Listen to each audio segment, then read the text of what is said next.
Yeah, I can see the enthusiasm in the audience. And we are very eager to hear out Mr. J. Sai Deepak. And here is his brief introduction. Of course, he doesn't need introduction at all. So with great pleasure, I welcome Mr. J. Sai Deepak. He's a litigator and has been practicing as an arguing counsel, primarily before Supreme Court of India and the High Court of Delhi.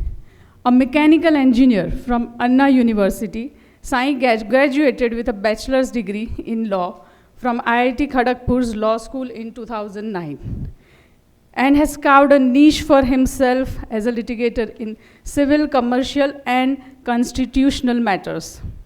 He has been part of several landmark cases of commercial and constitutional significance before the Supreme Court and the High Court of Delhi.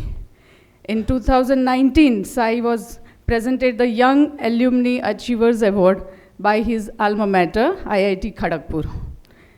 He has also authored books which are bestsellers, India, that is Bharat, and the other one, India, Bharat and Pakistan, The Constitutional Journey, A Sandwich Civilization. With this formal introduction, I would like to share that there is another avenue of Sai.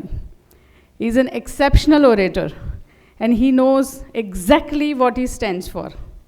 Sai's ability to stimulate critical thinking and offer unique perspectives has been truly commendable. He has been in several debates on several such issues.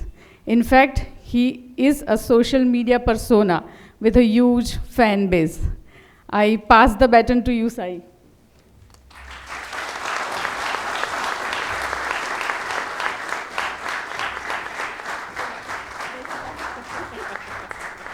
I'm so sorry.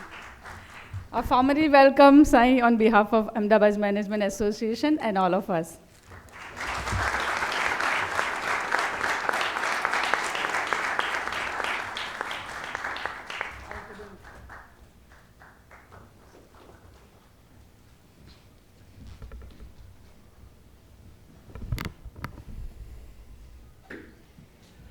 Good evening. Thanks for braving the weather and surprisingly even Ahmedabad's roads. I didn't expect it. So I thank the AMA for giving me an opportunity to interact with the audience of Ahmedabad from such a prestigious platform. For the last 2 days, I've been trying to understand more about the antecedents of AMA. I didn't know, to be honest, much to my embarrassment, that this was actually founded by the great Vikram Sarabhai. So thank you for giving me this opportunity, and I hope to make the best use of it. It's surprising that I actually haven't had the opportunity as much as I thought I should have to interact with people of Ahmedabad or Gujarat for that matter on certain sensitive issues. So it's great that finally I get to speak on these topics. I think we have about 1.5 hours. So I will limit the scope of my monologue to at best 20-25 minutes. And about 45 minutes will be given to the audience to come after me with whatever they have. On the topic, of course. I'm not going to present any conclusions. I'm certainly not going to present any rigid opinions, contrary to popular perception of me. I'm just trying to throw a few questions open. I see a few familiar faces. That's my junior from law school, Nishid, who's here. Hi. I'm going to try and present a few questions in the hope that even if you don't agree with my conclusions on those questions, at the very least, these questions will take you to conclusions which were different from the ones you previously held. That is the hope. A shift in the position that everybody holds is what I push for as much as possible, in the right direction, pun intended. So on the subject, why is it that I have chosen to focus on this particular subject of the last 4 or 5 years? Because I think the understanding of the Constitution, both among practitioners and people who speak frequently of constitutionalism, has been hijacked and straitjacketed because of ideological positions. Having said that, I don't want to blame anyone for the ideological positions they hold, because I don't think there's any person who is ideologically neutral. If at all they are neutral, they are apathetic because they're not interested. But if they do take an interest, by and large, they're bound to tilt one way or the other. The degree of tilt may be different from person to person, but the tilt nevertheless exists. So that's one reason that I have never ever put up a facade of neutrality. I'd rather place my position up front with the hope that I have enough ammunition to back it up with facts, logic, reason, and rhetoric wherever necessary, sarcasm wherever necessary. And then leave it to the public or the audience to draw their own conclusions. Mulyankan aap karte rahiye, whether it's right or wrong, but my job is to basically put forth my position. So I don't blame or hold anyone responsible for lack of neutrality. I would always blame someone who's hypocritical, not for an ideological position at all. And I say this with a lot of respect, I do not agree with almost any position, almost being the operative word, not any, almost any position held by my intellectual, or let's say my ideological counterparts from the other side. But I deeply and grudgingly admire their conviction and the fact that they hold on to it. Not that I would judge them if they were to gradually evolve in their positions, but it has to be an evolution. It shouldn't be a change as a consequence of the change in political winds. And if somebody changes that, then I lose respect for the person immediately. At the very least for their positions, and I don't take their positions as seriously that I used to before. On this subject, what I've tried to do is to establish a link, firstly between the journey of the civilization and this synthetic document. I don't call it an organic document, this synthetic document called the Constitution. Why do I call it a synthetic document? Because if you were to believe that culture and religion are organic, Constitution is rarely organic. At least in the context of Bharat, I would say the Constitution's history is not at all organic. It is as synthetic as it gets, it is as top-down as it gets, it is as imposed as it could get. And I say this equally of the Constitution of 1950. And when that happens, in relation to a document which is bound to, which is intended to, which is by design expected to have an all-encompassing effect, then it obviously has a direct bearing on the destiny of the civilization itself, on your ability to say a few things, on your ability to actually prove a few things, on your ability to reclaim a few things, on your ability to speak the truth on the basis of facts. Because the Constitution, while it enables free speech, also imposes several filters, express and unspoken, both. And I basically wanted to break free of those filters. So most people sometimes assume, perhaps he's a loose cannon who doesn't have a political filter, who doesn't have a filter when he speaks. I can say this confidently. Almost everything that I've said, I've thought it through. Not that I'm always right. I'm not saying I'm always right. At the very least, I know what exactly I'm saying and why I'm saying it. If my positions have changed, it's because I may have read better, or somebody may have told me, sorry, you're wrong, read this literature better. So for instance, my own position on Dr. Ambedkar has evolved over the last 3.5 years, at the very least, and I've said this openly on public platforms. And sometimes it is important for somebody to kick that door open, because all the time you see only an incremental push.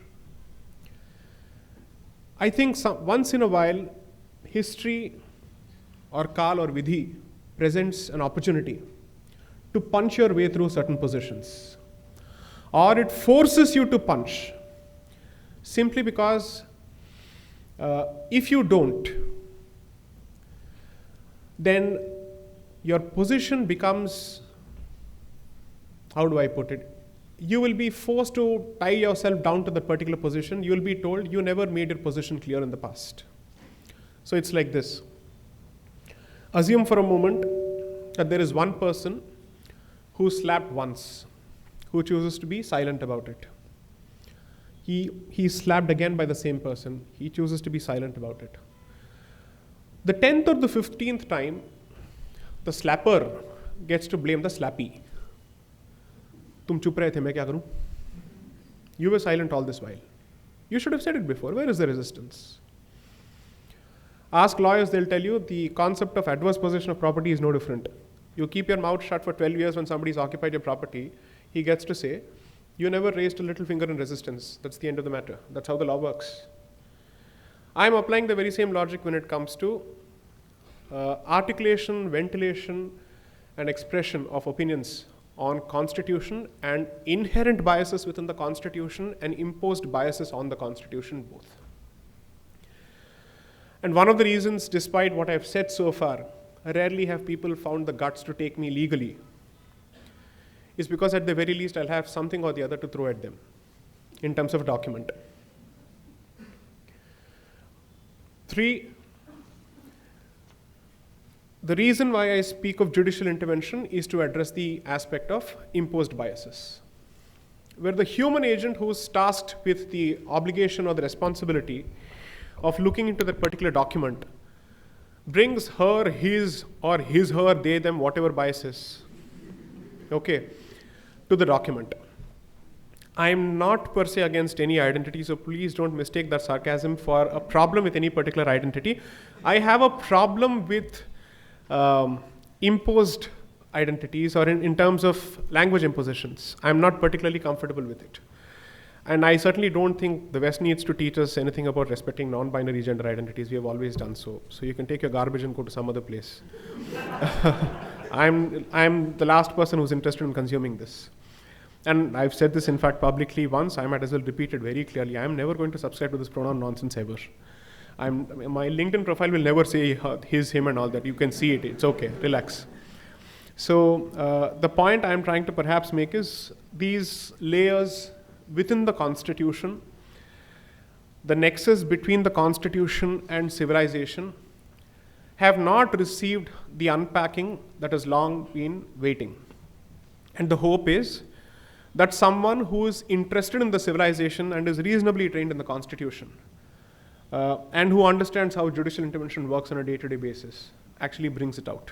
So it is long due. So there have been instances where you have fantastic people, both from the English-speaking circles and the non-English speaking circles, who have done a fabulous study of the Constitution. So there is perhaps an 18-volume treatise written by Sri Devendra Swarup in Hindi on the Constitution. I would seriously advise people to read it, or at least suggest people to read it. It's very, very important. It's a very native perspective, and therefore warrants mandatory reading. That's one. And there have been instances where lawyers have spoken of the Constitution purely from a legal lens, purely from a narrow lens, purely from the prism of constitutionalism. But where is the bridge? Where is the bridge? And that bridge is needed to be built as quickly as possible, because people actually underestimate the impact that the Constitution, the judgments of the Supreme Court have had on positions in media, positions in public discourse, and then education system, and our own ability to conduct our discussions in private conversations. It has that granular effect right down to private conversations. I've seen so many people spout this utterly idiotic, ignorant statement that we are a secular country. I said, no, we are not a secular country. Secularism, at best, is an imposition on the state, not on the society. When you speak of the country, it is state plus society. You don't say that. You have to separate both. That obligation is cast on the state, it is not on the society. How can you actually be a secular country with Article 25 and 26 recognizing a right to practice your religion? How is that even possible? But when these kind of statements are passed off, what does it mean? That our understanding of a certain constitutional value or perceived constitutional value is percolated down to our private conversations to the extent that it stifles your ability to assert your own private identity. How is that even possible? That was the last thing the Constitution was meant to do. The Constitution was never meant to replace our religions with Constitution as the religion. I'm sorry, that was not even Dr. Ambedkar's vision. So why is this becoming the new religion at all? It is at best a document of administration. It is at best a document of giving us a certain sense of direction. But it can't be the be-all and end-all. There is this, how many people have heard of Nicholas Nassim Taleb? Okay, the Prime Minister recently had an opportunity to meet him in the United States.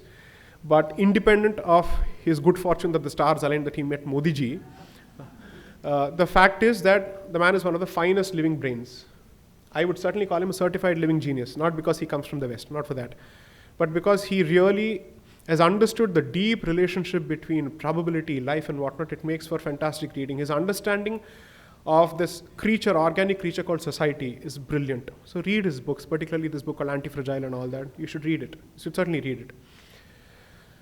Ask him, anybody who makes an argument with him on the basis of the Constitution, he starts with, "You're a fool, I don't wish to talk with you." Because he says, are you really going to make an argument on the basis of a Constitution? Don't. Because history is always beyond Constitution.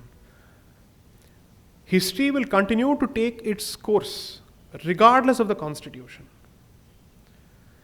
After all, this is not the first Constitution that we have had. We have had Constitutions since 1919. We have had Constitutions even before, in some way or the other, by way of a governing document. Has that stopped history? Did it stop the partition? Did it stop law and order? Did it stop genocide in every possible sense? It did not. So what are we really talking about? So the one thing that I'm certainly trying to do is to break the fetter inside people's head that you're not going to be bound by the Constitution when you think. That is not the same as asking you to disrespect law and order, disrespect the system. No, they are different. I am not asking people to violate the Constitution. I am only telling people, at least when you think, don't be limited by the Constitution, because a document which has been amended over 100 times clearly is not muted. It's not immutable. If the document is capable of being amended, and surely we don't believe that each of these amendments were actually driven by altruism, do we? No. Each of these amendments were actually to cater to the dispensation in power. The very first amendment was to facilitate the gagging of free speech of the critics of Pandit Sri Jawaharlal Nehru. That is the reality of it. Because he didn't want the communists to actually criticize his land reforms. That's why he brought it in the first place. That is the first amendment which should have been challenged in the court of law in a writ petition that has still not been challenged. The number of restrictions and the scope of restrictions on free speech that were introduced after the coming into the force of the Constitution under Article 19.2, or rather 19.6, and on whose advice did he do it? He did it with the advice of the lawyer of the government. Who was the lawyer of the government? The framer of the Constitution, Dr. Ambedkar.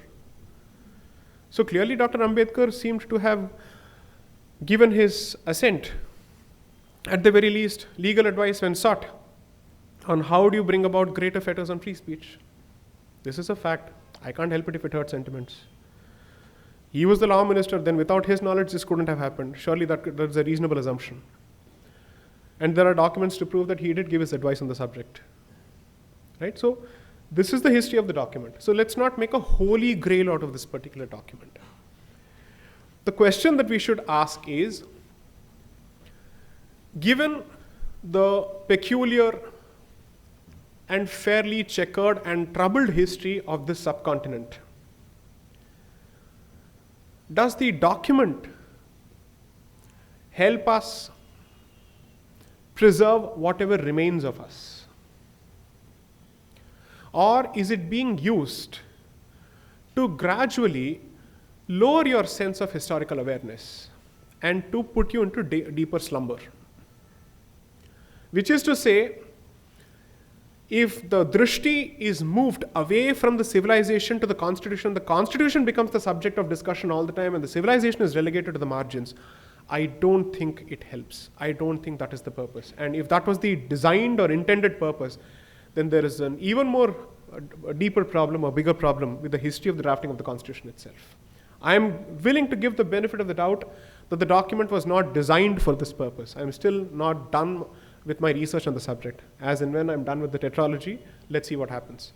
But I am proceeding on the basis and giving it the benefit of the doubt that it was not designed for it, but it is being pressed into service for it, is my argument very clearly, and that argument I will not beat around the bush for even 1 second.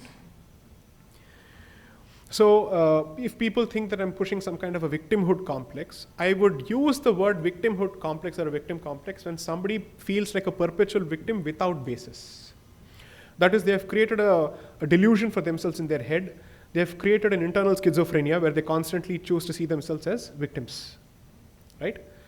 But if I am able to show, here it is, here is the basis, would you still call it victimhood complex? I would say then the use of victimhood complex in respect of someone who's making that argument is actually victim shaming, where you're taking away my right to tell you what exactly has happened with me. So I'll give you a live example. This is not self-edification. I'm simply putting forth my experience as some kind of a prism in terms of what is happening on the subject. So since January end, I started writing on the eve of 30th of January has a particular significance in Indian history, forget it. So that was the day I started writing the book, the series called The Sidebar in Indian Express. My latest piece is called The Majoritarianism Slur, and this was published barely a week ago. Two rejoinders have been written, one by I think a professor of political science, Dr. Rajashri Chandra. I am not naming these people to shame them in any way. I would say that at least Dr. Chandra's rejoinder was very respectful. Certainly not arrogant by any sense, going by traditional leftist standards. I would say it was worthy of engagement, and I hope to put out a response soon. Read my piece first, and then read her criticism of the piece. And you'll know exactly where the battle lines are being drawn. What is the issue? I have made the very clear argument that it's almost as if a particular community is expected to be constantly guilty, or it is meant to feel guilty for existing in the majority despite somebody's best efforts. Okay. And I make that argument in a fairly detailed manner. Clear, unclear, right, wrong, I leave that for you to decide. And I've been told, sorry, this is mansplaining and savarnasplaining apparently. Apparently these slurs will somehow put me in the defense of all the people.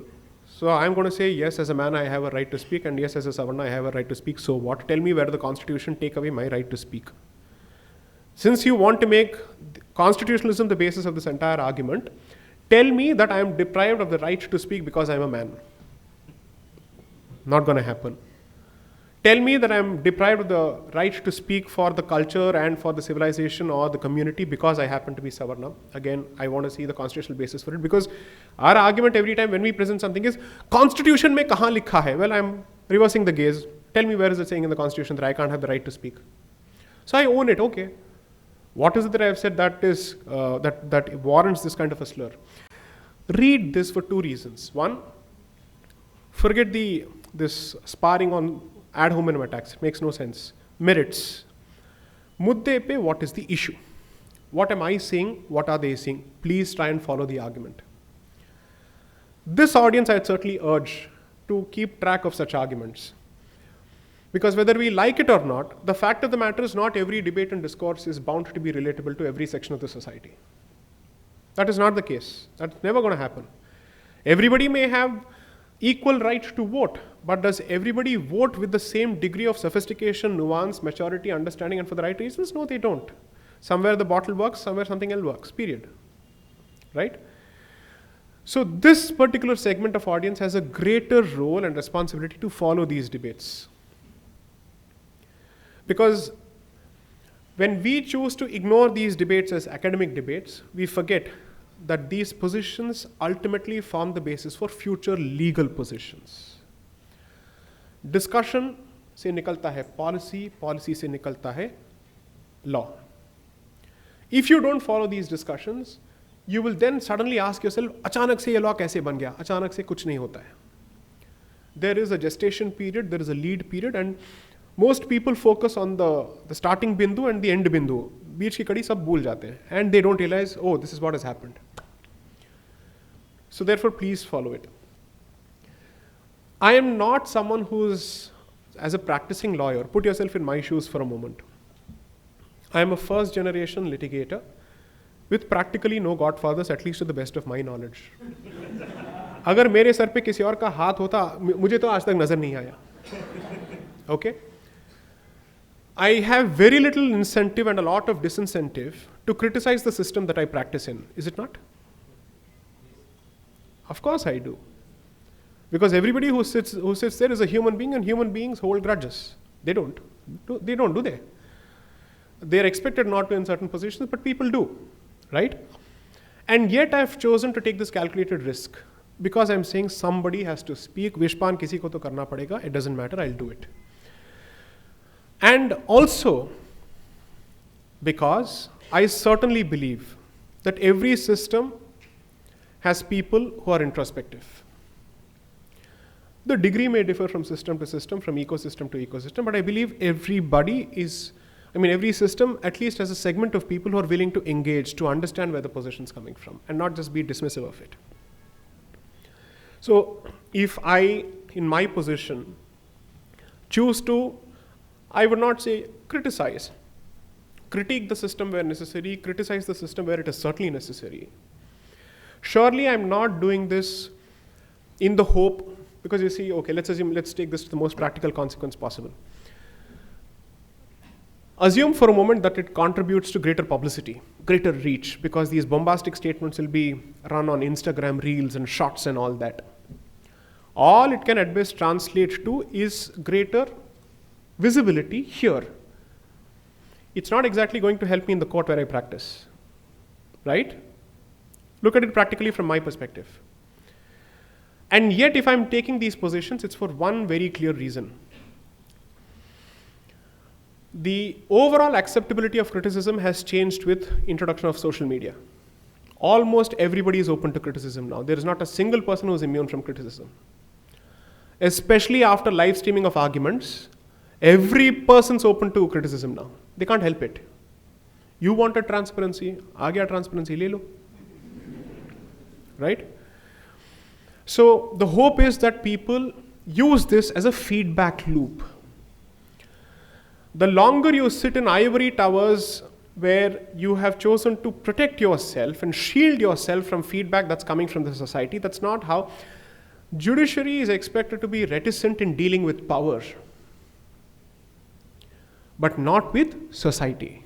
Because you need to understand the pulse of the society that you live in the midst of. Reticence as far as power is concerned is expected to preserve your independence, your integrity. And so that people continue to have faith in you.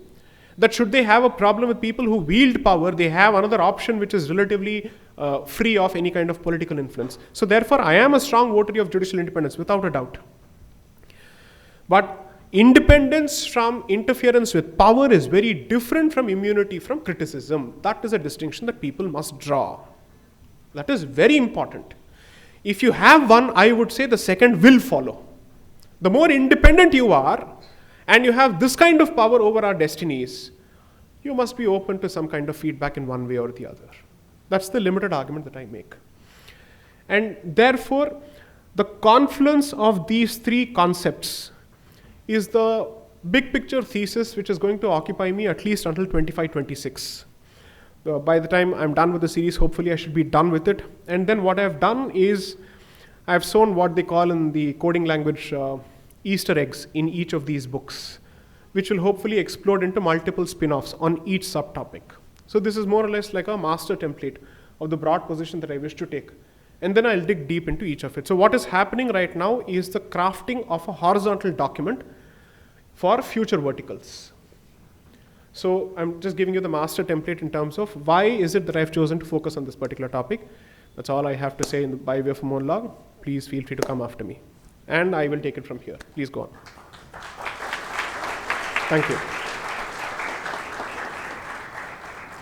In the interest of giving as many people time as possible to ask their questions, introduction, short questions, come to the point as quickly as possible. Hello, good evening, sir. This is Manush Dadlani, Jai Shri Ram. Jai Shri Ram. I want to ask how and why the judiciary sometimes, now it is a human-run institution and humans are not free from errors. So by what time or at what point of time should judiciary feel open to criticism? In judicial intervention, in terms of like immunity, you said, right? So at what point we need to draw parallels and draw lines of limits of criticism and openness to the criticism? Okay, so I always proceed on the basis that criticism on content as opposed to criticism which is personal. The former is open.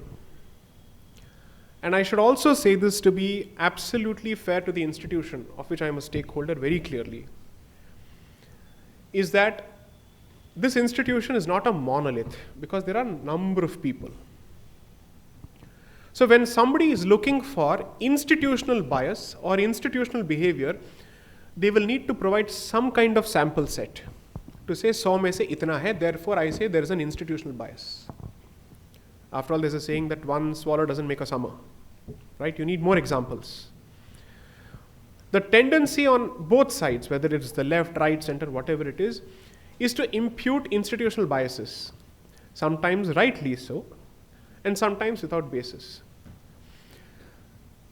As a lawyer, I believe that every discussion is benefited, or rather it benefits the participants when it gets specific, when it gets barik, when you get down to nuts and bolts.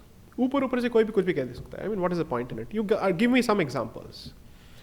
So, to come back to that sparring that's going on the Indian Express, the argument that's been thrown my way is, what do you make of the Ayodhya judgment?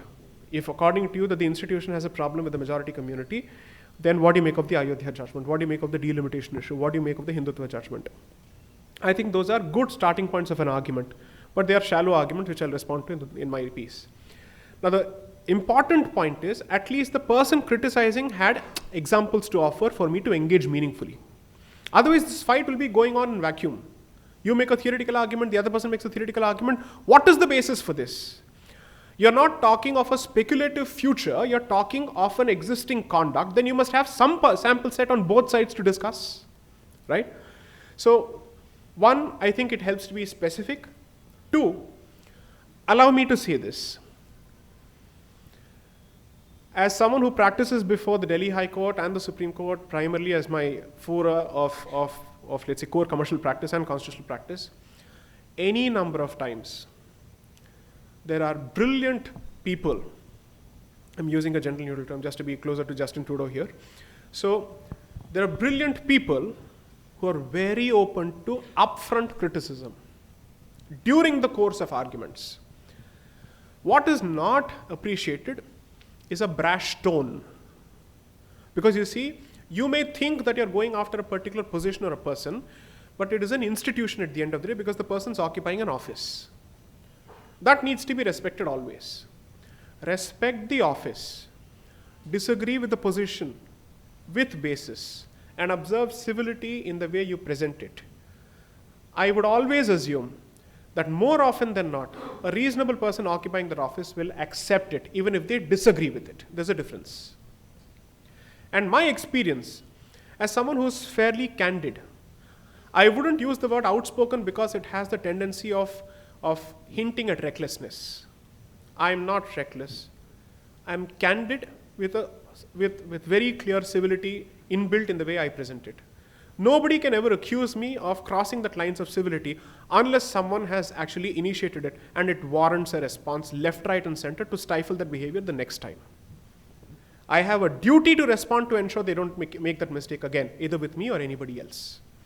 But if not, pehel meri taraf se kabhi nahi hogi. So I would say that the institution is open to it. You want me to give you an example? I'll give you a very clear example. Ask any lawyer who practices on the constitutional side. The jurisdiction of the judiciary is always one of the preliminary arguments when certain issues of social policy are involved, like same-sex marriage or anybody else, or anywhere else. I don't think anybody who's presented a jurisdictional argument has ever been told, "Auqaat mein raho." No. Regardless of them being a senior advocate or not, nobody has said this. And it's not something that is happening because of the transparency induced by live streaming. No, even before that. Right? Even before that, people have been like that. So I am not going to rubbish or dismiss this institution without any basis or in a summary fashion. I will not. One, because I'm a part of the system. Therefore, I know that if someone like me can survive in that system, it's because the system in some ways still makes it possible. So you have to give room for that. And I am not alone here, so people think I'm a lone warrior, nothing of that sort. There are enough people here. It is only the degree of vocalization that changes from person to person. I'm fairly vocal when it comes to some of these subjects because someone needs to say it. It can't be a murmur all the time. Two, the problem with democratization of every discourse is that every Tom, Dick, and Harry comments without knowing what he's talking about. But that is the nature of democracy. What can you do? That is the nature of democracy. Because everybody thinks that they have the right to speak, therefore whatever they speak is right. That can't be the way it goes on. No, some of the comments, you should just see it. So recently, during the course of the same-sex arguments, there was a very short misunderstanding between one member of the bench and what I said. Very momentary, very, very momentary. Ask any lawyer, it's par for course. ये तो रोज चलता रहता है. Within 30 seconds, people forget it because you have to move to the next argument. किसी के पास ये बैठ के बोल दिया. ये reaction देने का किसी के पास में time होता है. You have a thick skin, you proceed to the next issue immediately. That's the professional. Okay, you proceed immediately. Hi. You don't sit and cry there, right? Nobody did anything. Now you go and see some of the YouTube videos on this particular interaction. J. Deepak snubbed by the Supreme Court. And you should see the people in the comment section. अरे title में उसमें अंतर है. ऐसा कुछ नहीं हुआ. The people are saying this. जो पढ़ रहा है, so what is this? This is clickbait reportage, right? You just want to sell it. And the other side of this thing is someone says, J. Deepak takes on the Chief Justice of India. What are you saying? What is going on here? There are comments to this, there are titles to this particular effect. And I should say this on record. The entire bench was so patient, was absolutely respectful. No interruption whatsoever during the course of the submissions. Not just for me, I was not given any special treatment by anyone for that matter. इतने सारे लोगों को सुनना है on such an important issue. You can't let people keep giving pravachan for days together, no? They'll say, come to the point, finish quickly. The Indian Supreme Court is way more patient than its counterparts in United States or United Kingdom. And people in the profession will tell you this. Supreme Court of United States sits for only certain months in a year for oral hearings. The rest of the time, it is written submissions which see the arguments through, they present the arguments through written submissions. So basically what you're asked to do is, 20 minute दिया जाएगा, यहाँ पे buzzer शुरू हो जाएगा, आप अपने position की समरी दे देंगे and then you'll say बाकी आप पढ़ लो. That's it. You won't walk them through the entire document, read from judgment to judgment. That doesn't happen. That happens only in India. Okay? Particularly if it happens to be the Supreme Court of this country, the Constitutional Court, you cannot use this as a forum for grandstanding. You will need to come to the point, come quickly, because it's not just your matter. आपके matter में आपके पहले और बाद में argue करने वाले बहुत सारे होंगे, बट आपके अलावा भी इतने सारे मैटर्स हैं. And this is a court with lakhs of cases pending still, right? And across the country, you're looking at 5 crores at the very least. So therefore, I think people, while they can keep clamoring for more transparency, more democratization, some sense of responsibility must come to the public also. Look at the language you've used for members of the bench in your comments. How fair is it? Memes chala rahe hain, ye sab kar rahe hain. That's because this is trigger-happy behavior, which is also induced by the very same social media that empowers your speech. I think the dynamics of respect and the dynamics of sobriety, the dynamics of sophistication have been significantly altered by social media. If anything, it has only dumbed it down, is my humble opinion. It could be wrong. And gradually it will come to a point where people say, perhaps in some subjects, it is best to leave it to experts. वो उसका भी time आएगा. Because right now our individual egos need massage. Oh, I too need to feel important. I too need to be included. So that ego will be massaged for a while. And when they realize it's going to produce ultra garbage from all sides, then they will say, oh, if everybody gets to say everything and everybody is equally right, what is the direction that we are going to take? Then they'll say, okay, there needs to be a telescoping of opinion. Listen to everyone, but don't necessarily adhere to everyone. Go to the saner voices, the more informed voices. This is not the building of any varnashrama system within the speech. I am saying that is the law of nature gradually. Voices which are most effective and which actually make sense will start gradually appealing to people who mean well and who understand that sometimes it is best for us to remain silent on subjects where we know nothing. Iska time aayega. Next. Please choose. I don't want people to think it's a scripted session. Please choose. I leave it to the moderators. Jai Shri Ram, sir. Jai Shri Ram. Firstly, I need to clarify that I'm not from the legal background. Okay. So I guess much of what I had to ask has already been covered, but still if there is something to add, please do. Sure. So recently we saw that the Supreme Court had reserved its verdict regarding the legalization of same-sex marriage. Right. So given that it's no secret that much of the judiciary aligns itself with the woke worldview, or at least that's what the masses think. That's not true. So what strategy did you adopt to get a favorable outcome, as it's very difficult to persuade people from that end of the ideological spectrum? I've said this before, that they don't teach astrology as part of LLB. Okay, so I have no idea. I don't know if there is a favorable outcome. We have no idea. I don't think it's right to reveal any strategy because there is also the aspect of privilege, right? I'm after all representing a client even if it's a public interest litigation.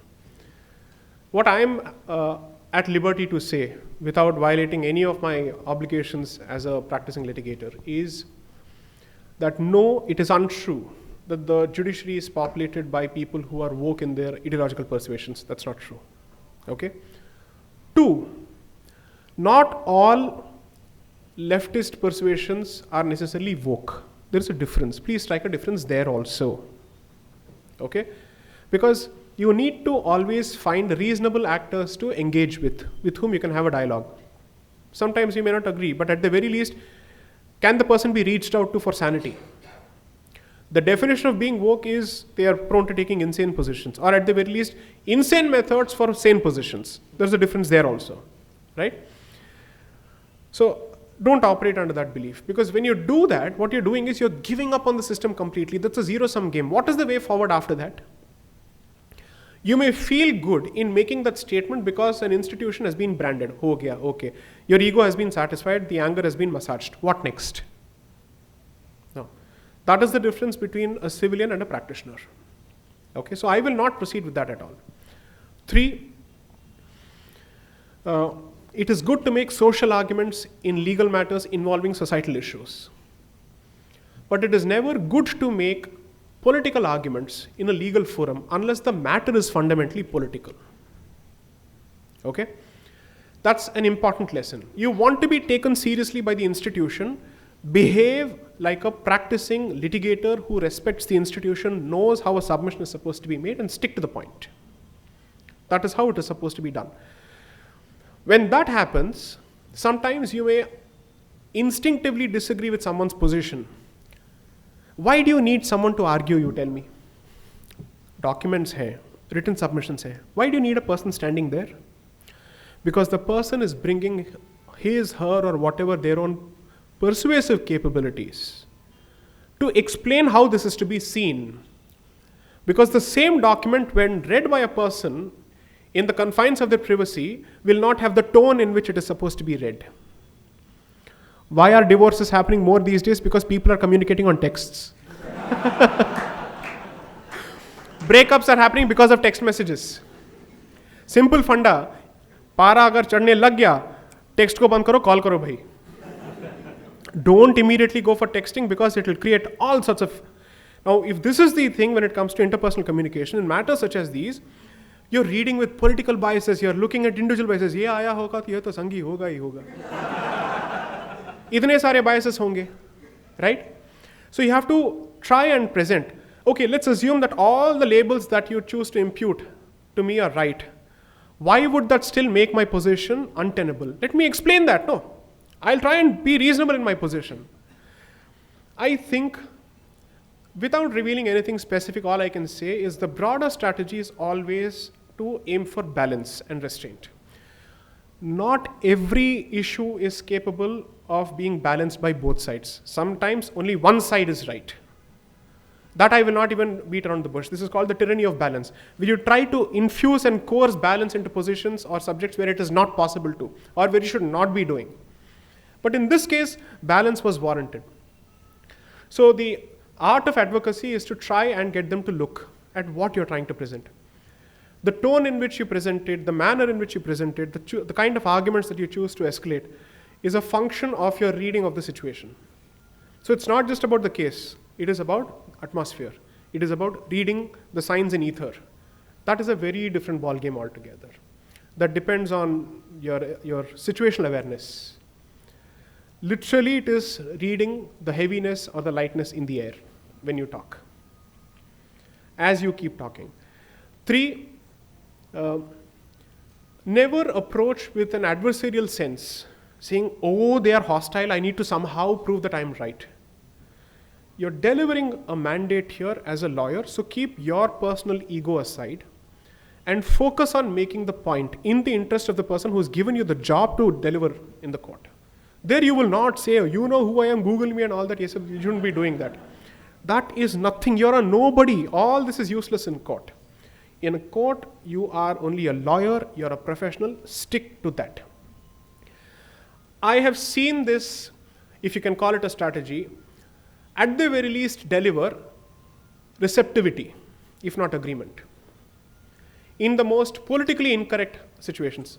Imagine if someone were to say, Sabarimala, this fellow took an anti-woman position. Marital rape also, he's taken an anti-woman position. Here he has taken a homophobic position. Imagine how much of injustice it does to the specificity of my arguments, to the layered nature of my position. You see what I'm saying? So, fortunately, people in the system, since they have been on my side of the aisle before they went on this side, they know exactly where this is coming from. They know what I'm trying to do. So, which is why I never let social media angst to affect me even remotely when I argue in a court of law. Sometimes before these matters, people will send me messages. Sir, आप ये कर दीजिए, sir, आप वो कर दीजिए. ये Insta reel नहीं है. Take it very seriously. ये YouTube channel नहीं है, आपने शुरू कर दिया और आपने चिल्लाना शुरू कर दिया. Don't do that. Because when you're doing that, after a point, you're not drawing attention to the issue, you're drawing attention to yourself. Learn to keep your ego aside is the biggest thing, because there are things bigger than you. And that is a lesson most people learn very late in life. I've learned it fairly quickly. So which is why I step back. When I know यहाँ पे मुझे बोलने की ज़रूरत नहीं, I don't need to. If there's a better person to say what I should be saying, I don't need to say it. Someone else doing the job, leave it. Next. A lady first, and then we'll come back to boys, huh? Yeah.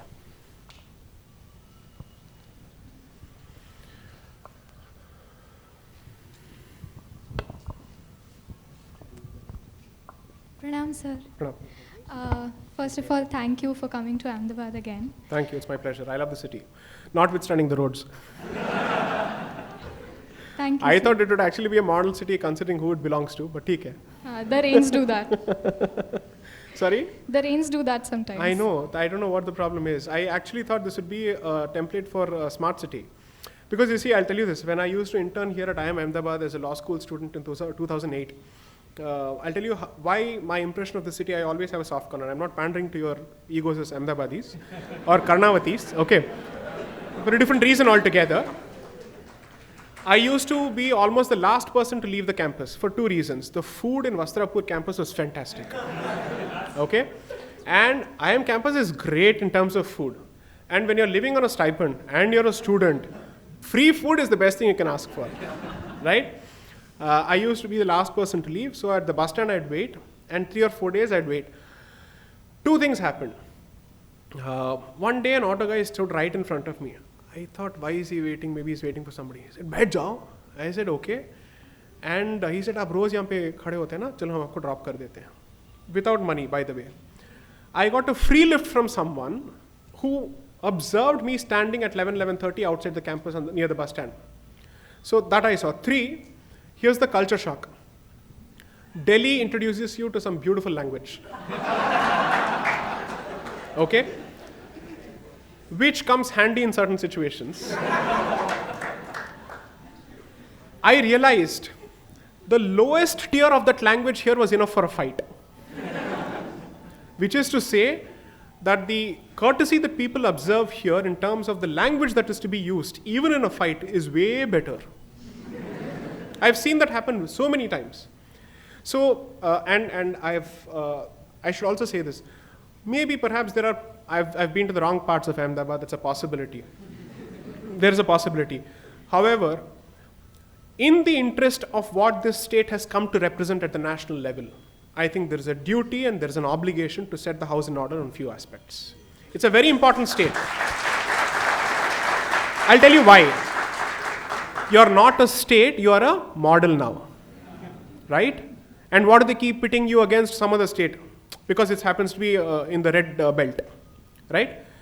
Therefore, your success as a state in every way is crucial for this model to become the model worthy of emulation. Infrastructure, culturally, demographically, in every sense possible. So it's very, very crucial. Please, continue with the question. I'm sorry, I get pulled off. Yeah, go on. No worries, sir. Sir, so I recently had the fortune of meeting Conrad Elst. Right. And I met him in person, so we had a good long discussion. Fantastic. He's a living rishi according to me. He is.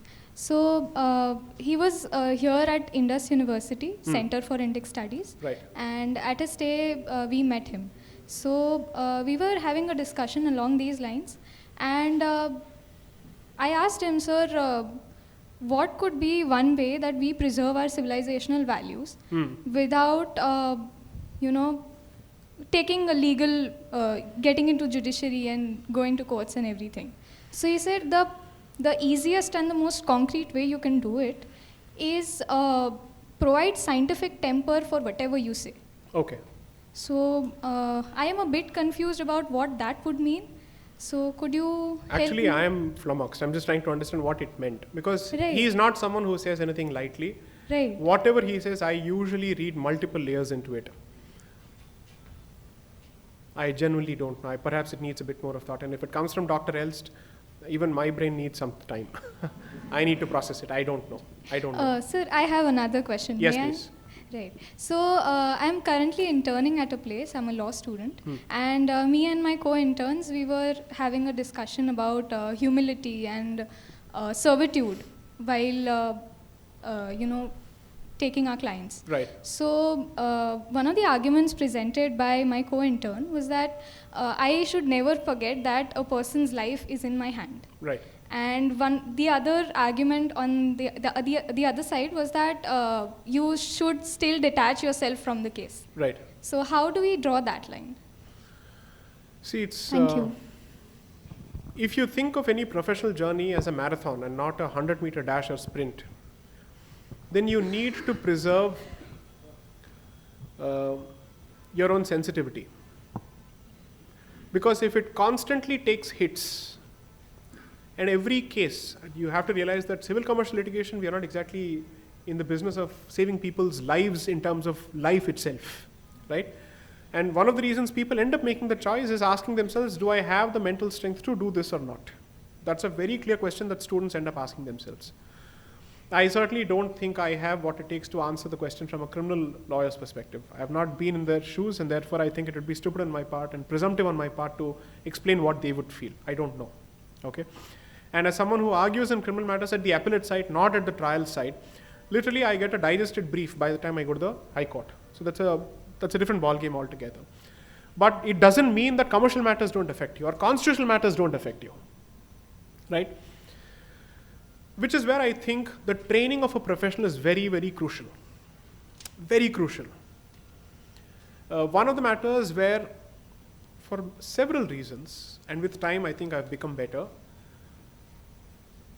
I'm not trying to talk about myself here, but because the question was about professional journey, the best example I have where I know for a fact what happened was my journey. So my apologies. When the Sabrimala judgment, the first judgment came out, the evening before I was only asking myself this question, agar ye ulta pada to mera reaction kya hoga? Multiple questions going on in my head. Why? People ended up publicizing my arguments. Ulta gaya to joote bhi mujhe hi padenge. As a professional, I have to think of that also. They'll say, bachche ko khada kar diya, ye ho gaya, dekho natija. The fact is, before me, all Diggajs argued. Who? Dr. Singhvi, Sri Parasaran. Everybody argued and we are all from the same side, at least for this matter. So that was one question. Second question was, it's a temple which I dearly love. It's an institution, it's a sampradaya that I am a part of. I've been to the temple as a student of 9th standard in 1998. I've walked the entire 62 kilometers. I've observed the vrata. I've done all of that. I know exactly what happens there. I know how women in households take this vrata seriously. They are equal participants because you can't observe a vrat without the support of your family, whoever they may be. No vrat can be done that way, right? So I was wondering what will happen. So I said, okay, let's see what the moment does. Sometimes it's best to leave the decisions to that moment. It will clarify multiple things. Because once it happens, there are no more options left. When you have too many options on the table, sometimes you're confused. So wait. I literally smiled widely like a Cheshire cat when the judgment came out. And there's a good reason for it. Because this community needed a serious kick. If we had succeeded in that particular situation itself, the larger problem that's actually happening, people wouldn't have awakened at all. 1,000 lectures couldn't have done what that single negative judgment did across the country. Sabarimala was no more a Kerala temple. It was now seen as a Hindu institution. And therefore the message that people like me were trying to deliver, at least since 2016 when I openly started speaking on these subjects, when I went independent as a litigator, that message now got the critical mass that it needed. The megaphone had been handed to us now. Tell me that the situation has not changed after the verdict of 2018. Tell me that people's minds have not changed on the very same subject. I know for a fact it has changed. People who were otherwise on the other end of the spectrum on this very subject have changed. At the very least, they have come to centrism. Saying, even if I think that what is happening in this temple is wrong, why is this treatment reserved only for this temple? And why is this treatment being meted out only to our institutions? That question has come on people's lips. This is what we are waiting for. Good, very good. Then the thought is immediately strategic.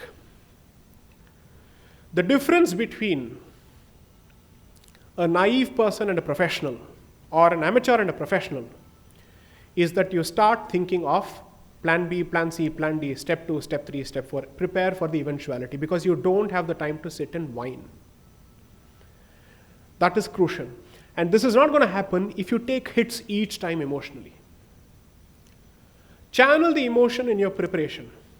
Channel the emotion in the way you present it by striking a balance between emotion and reason. But when the outcome comes, you take the Gita position. Okay, maybe this was meant to happen for a different reason. If I have to see the silver lining here, what is the silver lining here? How do I go from there? That is the way I would go about it. Next. Okay, looks like every question leads to more questions. Okay, one gentleman. Yes, please. With you with the specs, and then we'll come back to you. Namaste, sir. Good evening. Namaste. I was wondering about your insights into the 2-day-old judgment of the US Supreme Court to reverse the affirmative action against the Harvard University. Since I was following some of your arguments on the affirmative action, the program that we have been running historically, both at the educational level and at the professional level in employments, what do you think of the racial identity as being Very the good. That's what I was aspect of looking for. Good. You have come the to racial identity being the aspect of affirmative action. Important. That is the crucial aspect. Let me start with the caveat first. I've been traveling. I haven't read the judgment. Okay, so I'm not going to faff around when it comes to my subjects. But the point or the finger or the issue that you've put your finger on is crucial. They speak of race. Our caste divisions are not race-based divisions, and that is the entire attempt through resolutions in California and Seattle to give caste the same treatment as race, as if the Aryan invasion theory is a reality. Which is why one of the first questions, so there's a group where we discuss this and someone was very interested. Oh, look at this, look at this. One of my friends asked a brilliant question. It's on race, what has it got to do with India? Why are we actually concerned about it? Our affirmative action or our reservation system is not based on race. Not at all. Why should we be interested in it? Because Anglosphere is still governed by and animated by ethnocentrism. We are not. We haven't. We are based on consciousness, not on ethnicity. Kings like Kanishka and Harshavardhana, if you actually look at them, they've come from those parts which you associate with China today. What are you looking at? Why do you treat them as part of Indian history and not Chinese history? Because you're looking at consciousness. And that consciousness is influenced by dharma. Dharma not being the same as religion. So, why should I be concerned about it is one way of looking at it. But yes, there will be certain observations on treatment, on merit, on meritocracy, the future of meritocracy. These are aspects. On questions of privilege, race-based privilege. So even if race doesn't apply, privilege as an argument has come to India. Because now we are being told there is a caste-based privilege and all that. I won't entirely discount it. But that's as good or as bad as fighting against opportunity and chance and probability and therefore life itself. Because everybody will have something which they've inherited in one way or the other. What are you going to sit and fight and equalize all the time? I am yet to see that. But my initial reaction is, given that it speaks of a race-based affirmative action, I would still be very cautious in applying its lessons one way or the other in the Bharatiya context. Rest, I'll have to read it. Next, ma'am, please.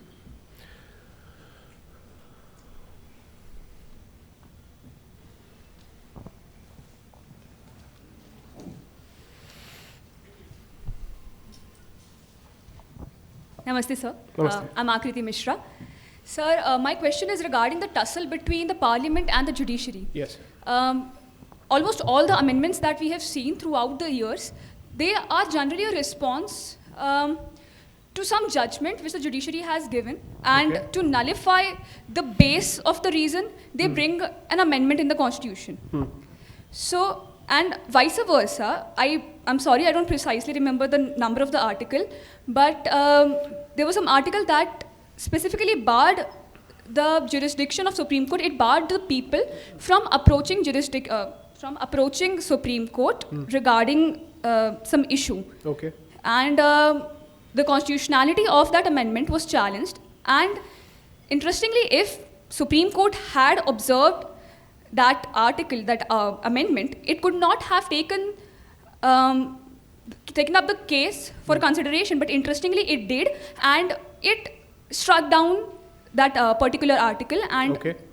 On the basis of unconstitutionality. Okay. So in light of this, where does the doctrine of checks and balances and where does it render the doctrine of checks and balances, and the purpose for which the provision of amendment was inserted, that with the time the society changes and there will be need for an amendment, but it has remained only as response to some Okay, I get your question. judicial judgments. So I don't think statistically it's true that legislative amendments have been largely a reactionary response to what the judiciary has said. I don't think that's been the case.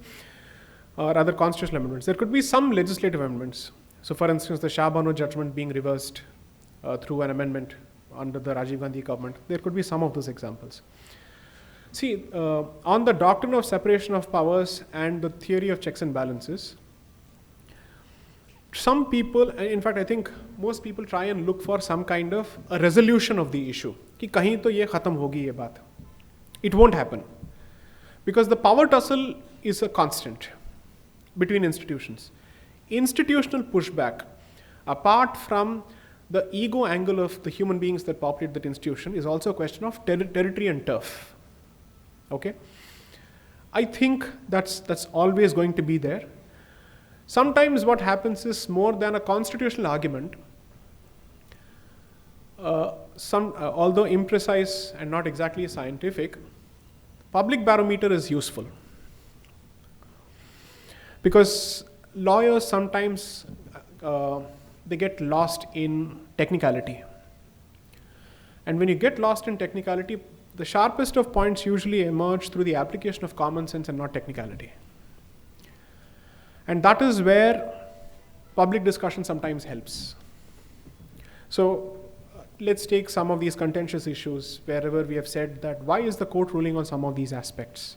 It must be left to the parliament, right? Some people made the argument through judgments, saying, look at it, this is what you have said in the previous judgment. They cited precedent to basically ask the institution to respect its own past rulings.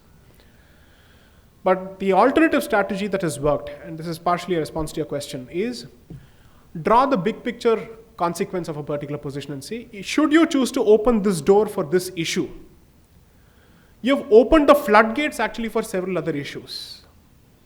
And sometimes that argument works much better than a hyper-technical legal argument. Which is to say, you say that this is an important issue, concerns a very important human right, and therefore I will open this door for this purpose. What stops a future person or a future bench from doing the very same thing with respect to those issues that they think are important? Who decides what is important? And if that were to happen on a repeated basis, what exactly remains of the sanctity of an elected legislature and its prerogative to give effect to public will or electoral will? Those are questions which I think there will never be a closed-ended answer to this. Which is why I have deemed it fit to answer some of these questions more from an issue-to-issue perspective. So for instance, on the decriminalization of homosexuality under 377, do I agree with the intervention of the judiciary? Yes. On the question of legalizing same-sex marriages, my position is clear. Sorry, I don't think you should get into the picture. On the question of, let's say, triple talaq, should the judiciary have actually gotten into the picture? Counterintuitive, contrary to popular perception, I'm actually not sure of it. Because is a secular judiciary which has no religious training good to understand scripture? If I say that you don't understand Sabrimala, how can I say in the same breath you're trained to understand the Quran or the ayats? I can't make that argument, no? There will be a serious inconsistency in my own position. So the conscious decision that I have taken is don't give a conclusive response to the application of the doctrine without understanding the context in which you wish to apply the doctrine. It will be contextual, it will be issue-based. So checks and balances का जो ये game है ये तो चलता रहेगा. It will happen all the time. If you were to go by perhaps the Marxist reading of Bharatiya history or Sanatana Dharma's history, they'll actually say that the fight between Parashurama and Kshatriyas is the fight between the tyranny of the muscle and the response of the one who is trained in the Veda.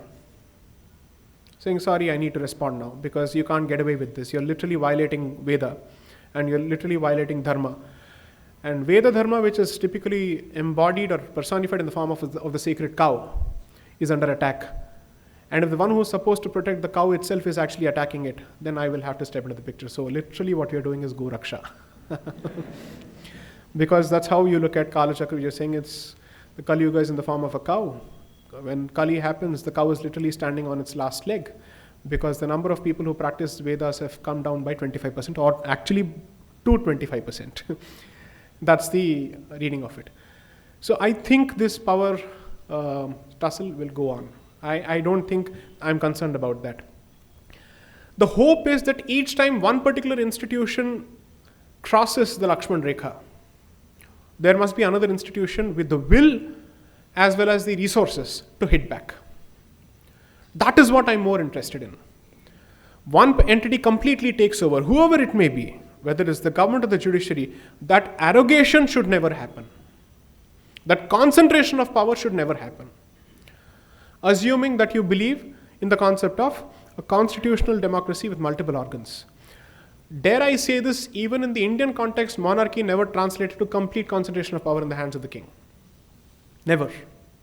Rarely. Even if the Raja is seen as the pratinidhi of the deity himself or God himself, there are serious restrictions on his limitations. His personal life is scrutinized down to the last detail. His schedule is drawn by the Purohit.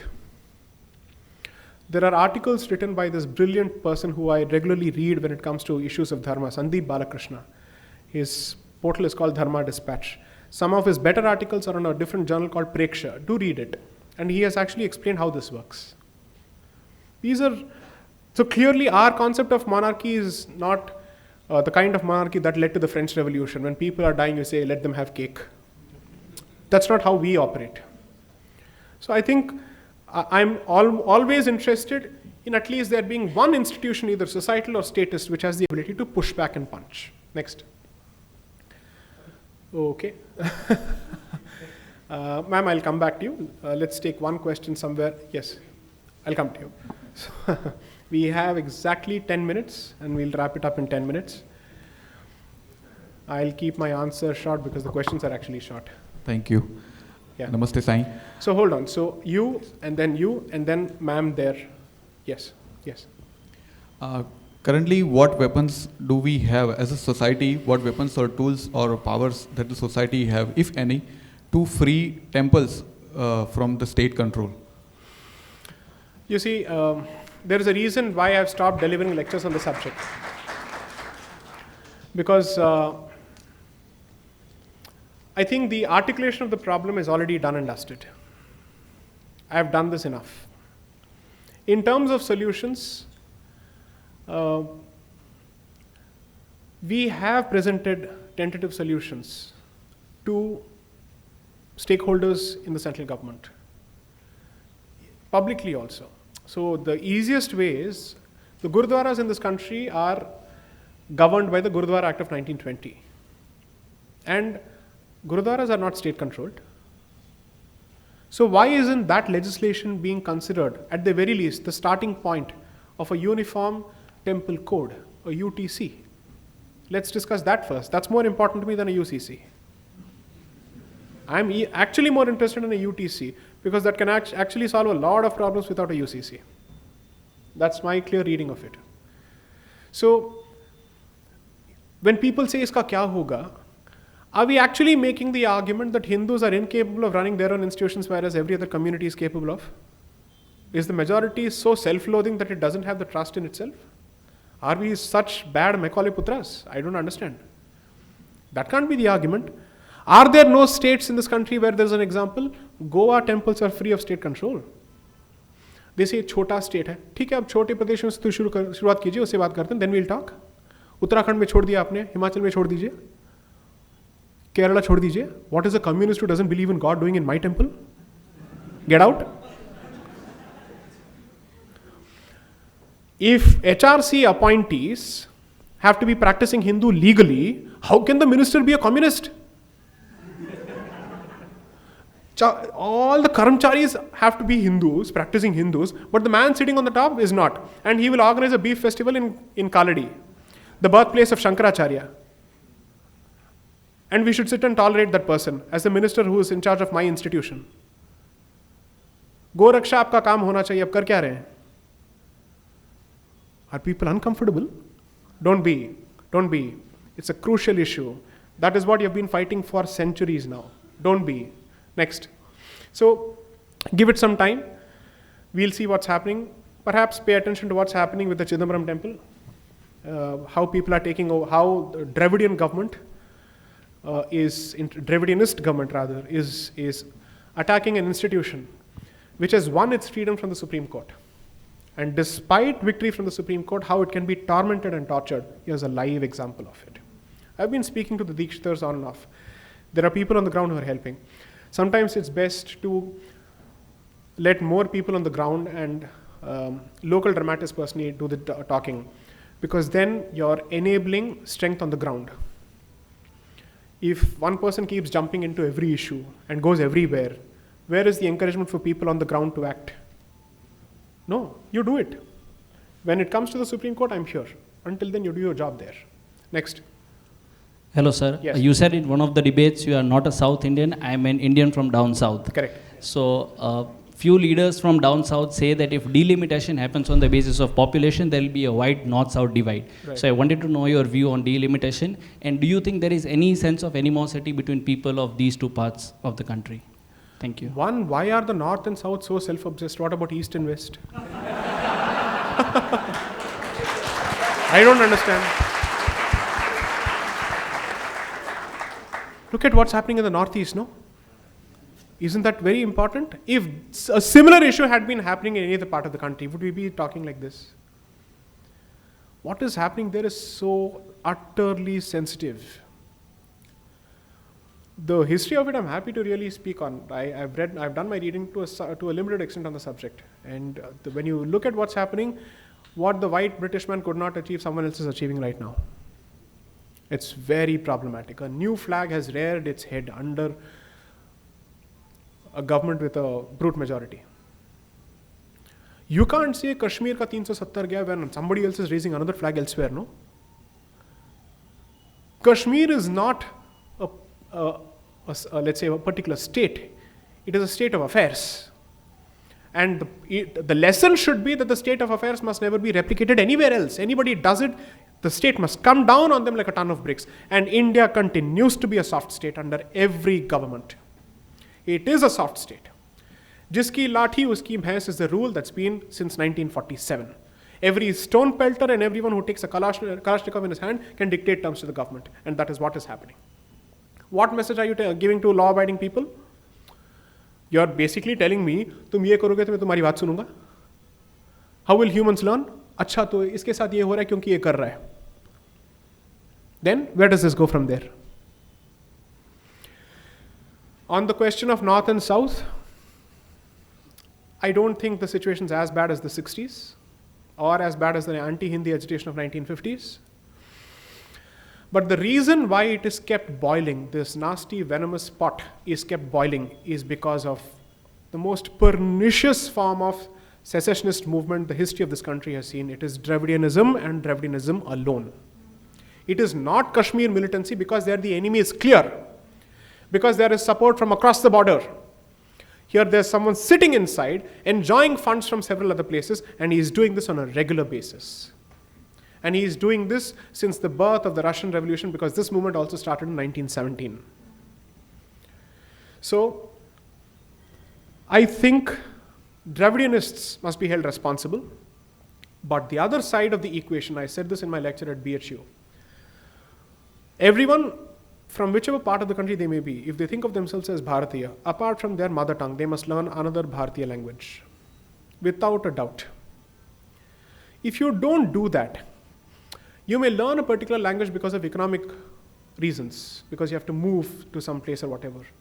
But I would want a greater integrative reason for learning another language. It shouldn't be just economics. Because you'll still learn the language, but ghrina to khatam nahi hogi na. That will still go on. You're learning the language because that's your means of livelihood. You can't survive without it. But the poison within and the separatism within will not die. Which is why I switch to Hindi often. To say my complexion and Hindi get along really well, don't worry. They will get along well. There's nothing wrong with it at all. After all, the purest form of Sanskrit has survived in the South, not anywhere else, for historical reasons. So we will protect it. We don't have a problem with it at all. I can't have a problem with a language which has the very same script as Sanskrit. Dravidians have a problem with Sanskrit, and that is why they have a problem with Hindi, is the calculation most people miss.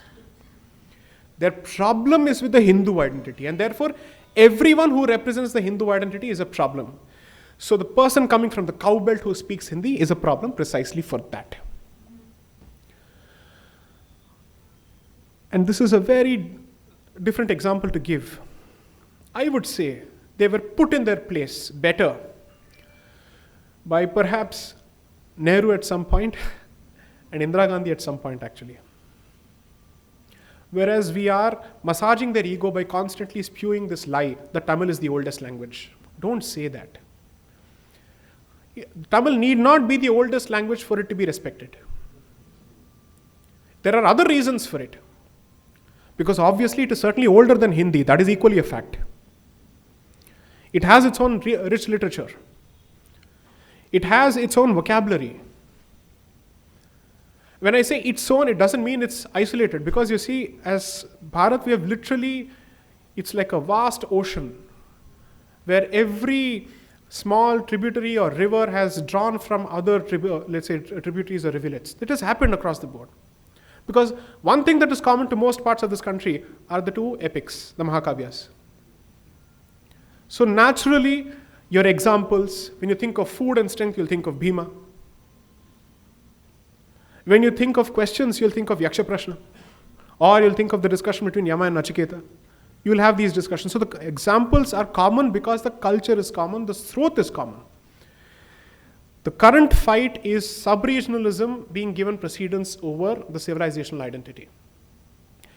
And the civilizational identity is the product of thousands of years of synthesis, and that is being undone. Pull each thread at a time. Kapda kahan se bachega uske baad?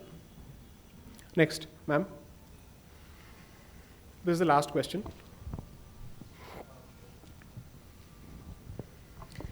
Jai Shri Ram, Jai Deepak Shri garu. Ram. Bagunara. Bhavanarani. It was wonderful listening to you once again. Thank you. I've had multiple opportunities to listen to you in Hyderabad also. Oh, is it? And Bhagyanagar. it is so heartening that you mentioned the Sabrimala issue, and myself being born in deep Rajasthan. Okay. I stood for Sabrimala issue with Swami C.S. Rangarajan Garu, Monica Reddy, and we all Sanatan Dharmavalambis were standing day and night for the Sabrimala, our own temple. Right. So I feel that the issue of North and South, it doesn't exist. Actually, it exists in our minds. First of all, now coming to the beginning of your lecture, you mentioned the synthetic document, right? I was hearing Justice Abdul Nazir also in Hyderabad. He mentioned that it's the time we should Indianize our constitution. Correct. Right? See, being secular, ignoring the majority, doesn't represent the whole essence of a civilization. So this becomes a drift or a divide when we are having a document which is calling itself secular but acting as anti-Hindu, non-Hindu. I would say it acts somewhere as non-Hindu when it is suppressing somewhere the extreme core and essence of our civilization, which is Sanatan Dharma. Correct. And I'm proud Sanatan Dharmi. Now, talking on the issue of LGBTQ rights, Deepak ji, somewhere law is giving them, some legal rights, some identity. Definitely, every human being has a right to have, all pride and whatever. But on the other hand, if that pride parade or the extreme glorifying of something which is not the essence of my dharma, what is my right? How can I protect my Sanatan Dharma? Where is the legal protection of Sanatan Dharma, which is the actual essence of this whole nation? So how can my civilization be protected from some Western ideology, which is, swaying the whole younger generation away? Right. Right? On a lighter note, I would wind up. How can we free temples in Telangana if BJP and KCR both are not keeping this issue in the manifesto in the coming elections? Thank you, Deepak. Please answer. So one of the things, I'll answer the final question first quickly. As long as the Hindu interest is held hostage to any single organization, this will be your fate. And therefore, I believe that nobody can claim to be the sole representative of our interests unless they actually act in accordance with that belief by implementing policy changes, not mere symbolic changes. And the biggest policy change to demonstrate your claim to being the sole or the primary guardian of Hindu interest is by freeing our religious institutions from state control, even if you are in power, and especially because you're in power. 2, the other thing is we have, according to me, enacted weaponized legislations which encourage encroachment of property in favor of one particular community. That needs to be addressed. So these are the 2 issues which, according to me, which have to go hand in hand. free us, and stop encroachment. 2, on the question, what was your first question? LGBTQ issue, right. Now, here's the thing, and this, I think, calls for a slightly more complex answer. Hindus suddenly care for temples because somebody cares for mosques. Hindus suddenly start thinking about LGBTQ because West is talking about LGBTQ. Hindus suddenly think of environment when the West starts talking about environment, or the left is taking up environmentalism. Why? Until then, where is our originality? आपकी हिंदुत्व जो है तभी जागरूक होती है जब किसी और को आप देखते हैं. That is equally a problem. I have seen this in several institutions in several subjects. Why did it require someone from the West? Because you see, they are anyway mischievous evangelists. I'll just use it in a very secular way, right? I'm not giving any religious identity to their evangelism. People are welcome to draw their own conclusions.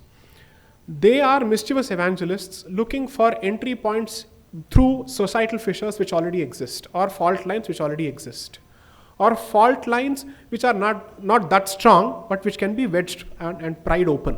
That's what they're looking at. This is not something that is a relatively new phenomenon. It's been going on at least for the last 2 centuries. I'd say at least for the last 2 centuries. The investment goes well beyond the 70 years. Where is the strategic thinking from the Hindu community to try and address internal weaknesses? There are temples dedicated to the Tritiya Prakriti, run by them with deities. Why do we suddenly remember them only when the Western LGBTQ agenda is here? You see, I am not saying that we too are the same as the West when it comes to this issue. No, we actually have a very different position.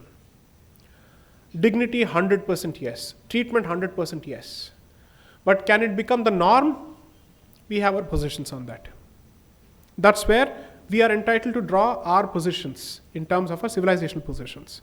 Because we respect a certain institution, and an institution which requires procreation, because there is a karma that is associated with it, there is a certain sanskara that is associated with it, with all these layers inbuilt in it, we respect this as the norm. Doesn't mean that we will disrespect you as the norm.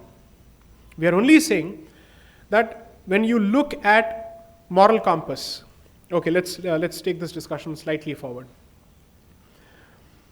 It's not as if all marriages today are succeeding, and it's not as if all marriages lead to children.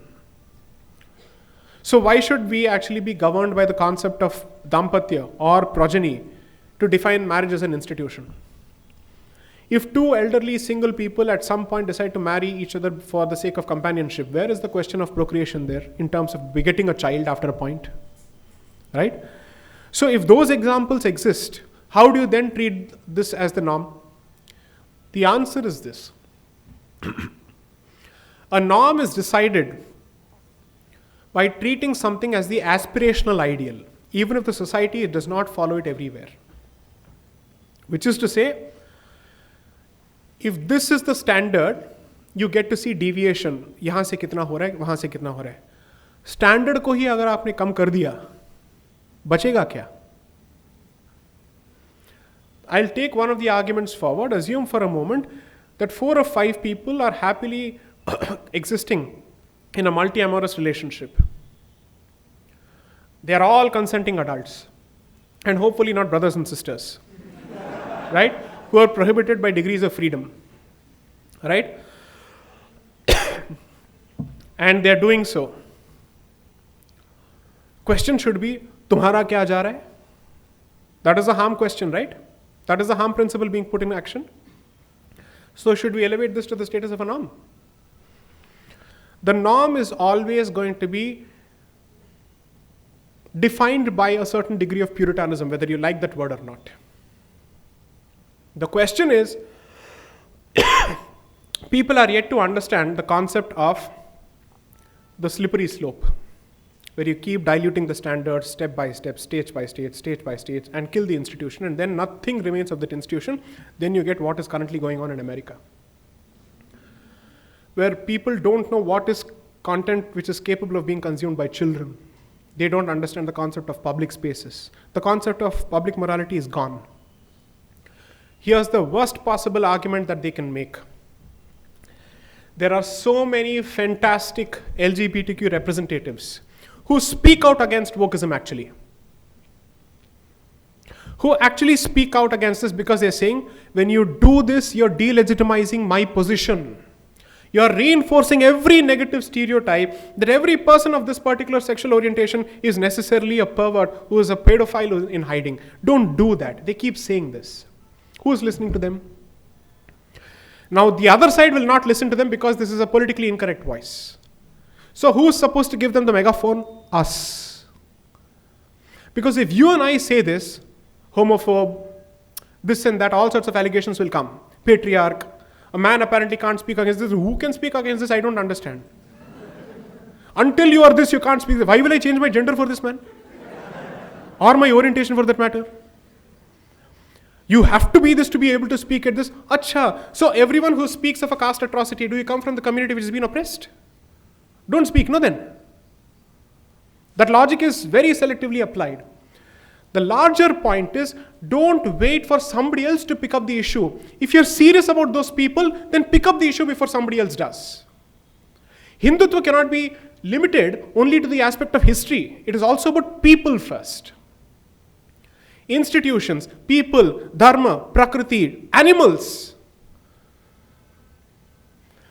I am someone who believes in the concept of Pashubali as a vegetarian. But I'm equally a dog lover. I have 3 dogs. I don't see a dissonance in this. There is no cognitive dissonance in these positions. That has a different sanctity. This is a different perspective altogether. I know where love ends and obligation begins. And I know where, let's say, you need to draw the line between this all-pervasive concept called love, love, love, and love. Sorry, some things are not based on love. They're based on the concept of duty and obligation. Does every father love his son? It could be just because of obligation also. There is an obligation, right? The point I'm trying to make is, I think we have made public discussions very mushy, extremely mushy. There is no room for clear-cut positions. There is no room for certitude. There is no room for obligation. There's no room for duty. There's only room for right, right, right, and right. आज की सभा जय Shri Ram.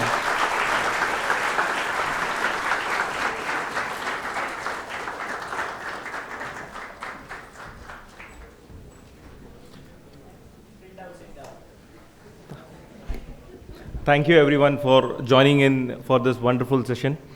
On behalf of Ahmedabad Management Association, I would like to express my sincere gratitude to Mr. J. Sai Deepak for delivering an outstanding session on the Constitution, Civilization and Judicial Intervention.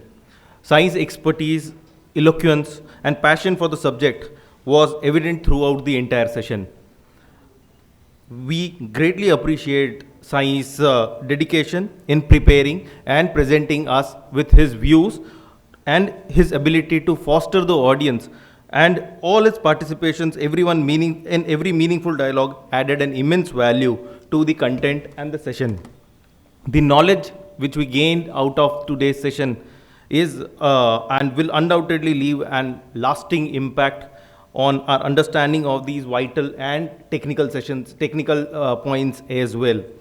We're gratefully thankful for his contribution on our intellectual growth and advancement of our legal understanding as well. Once again, we extend our heartfelt thanks to Sai for his exceptional session and for sharing his expertise with us. Lastly, I would like to say, being a Gujarati, Avta Rejo is what we say. Usually, you are most welcome. Please do visit us again. Thank you for everyone for joining us. Right, we conclude our session here.